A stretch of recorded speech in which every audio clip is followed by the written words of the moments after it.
Bismillah, selamat pagi. Semoga Anda dalam keadaan sehat. Garuda Art di sini.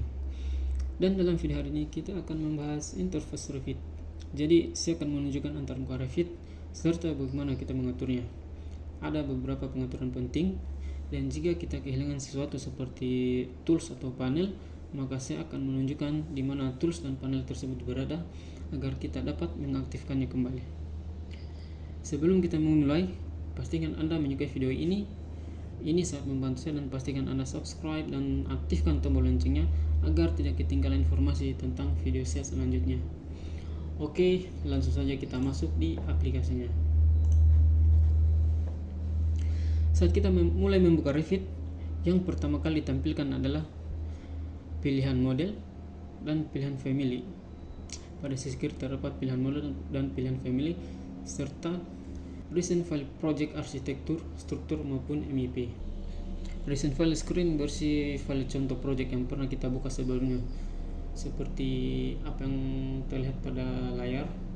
Ini merupakan beberapa file project yang pernah saya buka sebelumnya, sama halnya dengan pilihan family. Sebelum kita masuk pada tampilan interface Revit, maka yang pertama kita lakukan adalah membuka lembar kerja baru dengan cara mengklik new pada pilihan model. Nah, selanjutnya pada jendela new project, di sini hanya terdapat dua template, yaitu imperial multidisiplin dan metric multidisiplin. Imperial multidisiplin menggunakan satuan feet atau kaki, sedangkan metric multidisiplin menggunakan satuan milimeter. Oke, menginformasikan bahwasannya Revit yang saya gunakan adalah Revit versi 2024. Adapun teman-teman yang menggunakan versi yang lain, maka tampilannya akan otomatis berbeda dengan tampilan Revit versi 2024. Oke, langsung saja. Saya akan menggunakan satuan milimeter dengan memilih template metric multidisiplin.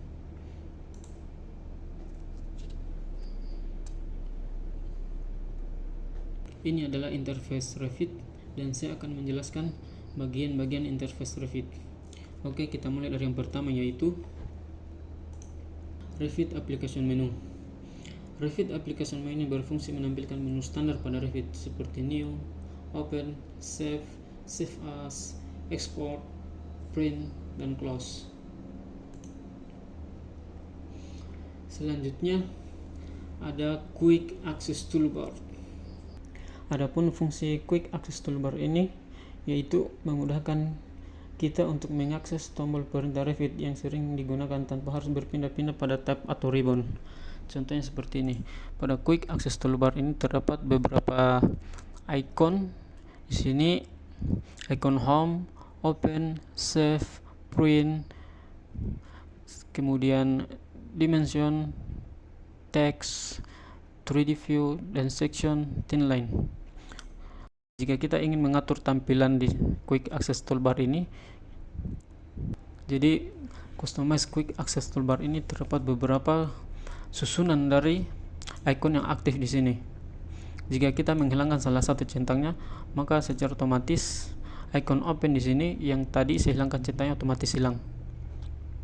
Contohnya seperti ini. Saya akan aktifkan kembali. Oke, selanjutnya pada sisi kanan ada Info Center.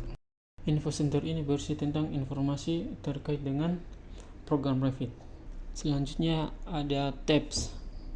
Tabs terbagi atas panel-panel yang berisi tombol-tombol perintah pembuatan dan editing objek pada gambar kerja Revit.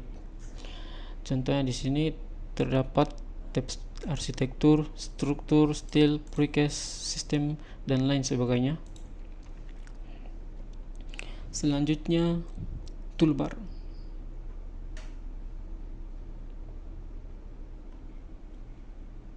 Tool berisi perintah-perintah dalam pembuatan objek di dalam project. Contohnya seperti ini.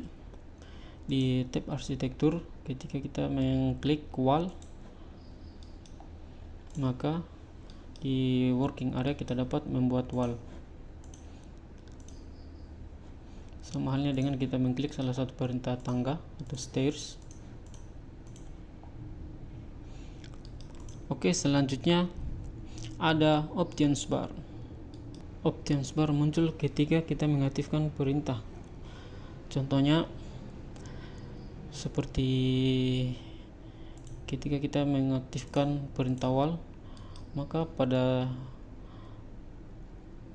sisi kiri di bawah toolbar di sini ada option bar.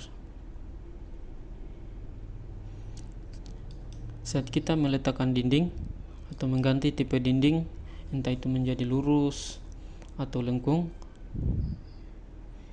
maka otomatis isi options bar akan selalu berubah sesuai dengan apa yang kita buat di working area.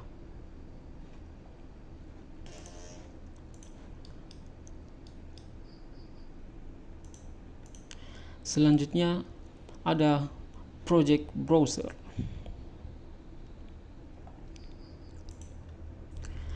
Project browser ini kita gunakan untuk mengakses semua komponen yang ada di model kita. Komponennya tersusun secara hierarki, entah itu dena, tampak, potongan, semua ada di group view dan terbagi sesuai dengan disiplinnya.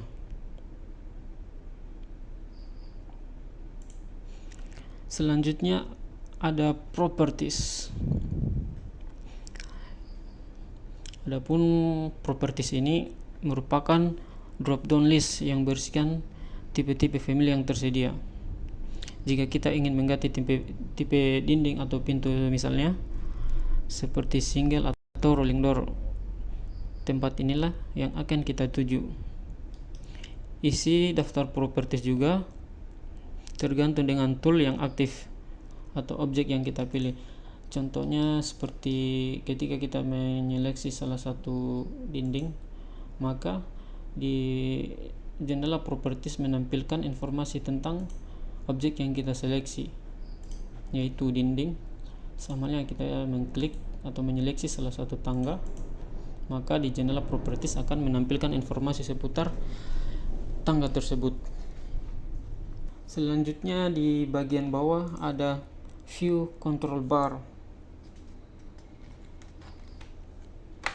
Di view control bar ini berisi kumpulan tools agar kita dapat memanipulasi objek yang kita buat. Oke, selanjutnya ada status bar. Ya, status bar terdapat di pojok sisi kiri bawah. Status bar ini fungsinya kurang lebih sama dengan aplikasi-aplikasi lainnya. Status bar ini memuat informasi apa yang sedang kita lakukan dan apa yang akan kita lakukan. Biasanya di sini terdapat petunjuk ketika kita mengaktifkan sebuah perintah dinding, maka di status bar akan muncul notifikasi click to enter wall start point. Selanjutnya ketika kita setelah mengklik satu kali, maka di status bar muncul notifikasi atau arahan selanjutnya yang akan kita lakukan.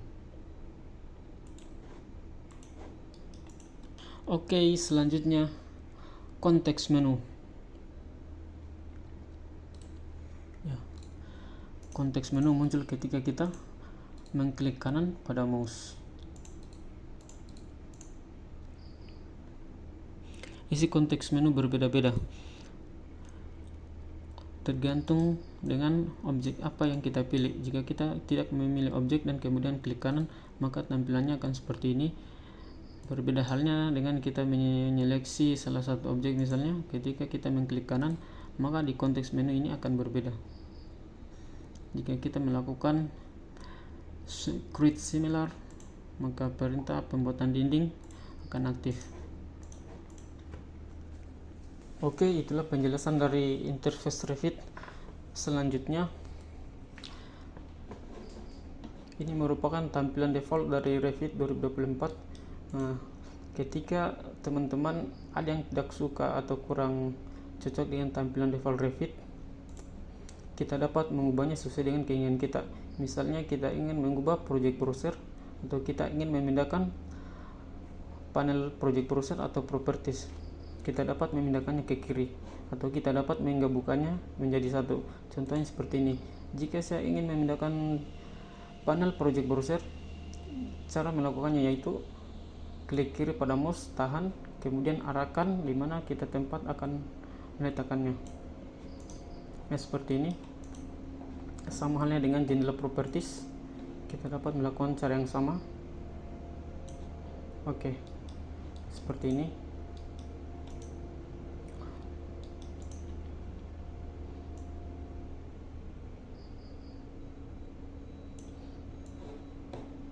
Oke, saya akan melakukan hal yang sama atau cara yang sama untuk memindah-mindahkan posisinya.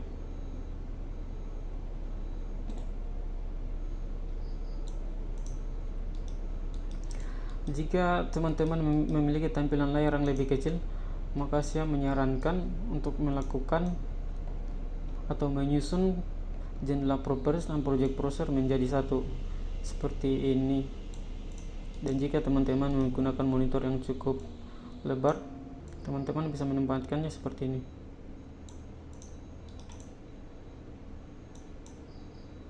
Oke, jika ada salah satu panel yang tidak tampil atau tiba-tiba hilang karena kita tidak sengaja mengklik tombol close, maka teman-teman tidak usah khawatir karena kita dapat menampilkannya. Jika kita ingin menampilkan sesuatu, maka yang kita tuju adalah tab view. Selanjutnya di pojok sisi kanan atas terdapat user interface. Di sini terdapat banyak panel ya. Adapun yang umum kita gunakan yaitu project browser dan properties.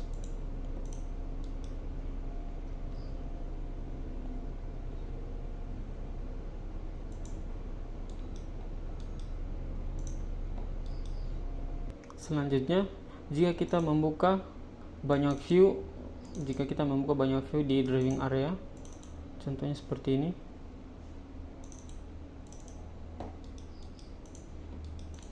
Untuk menampilkan keseluruhan dari view tersebut dalam driving area, maka kita dapat mengklik title view atau ketik WT pada keyboard. Nah, seperti ini.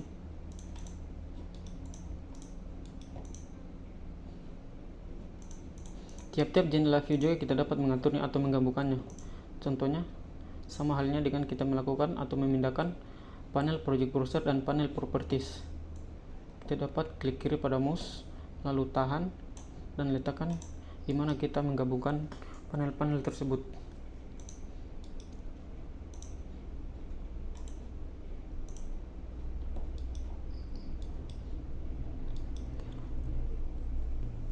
Oke, demikian apa yang dapat kita sampaikan pada video kali ini. Terima kasih, sampai jumpa di video selanjutnya.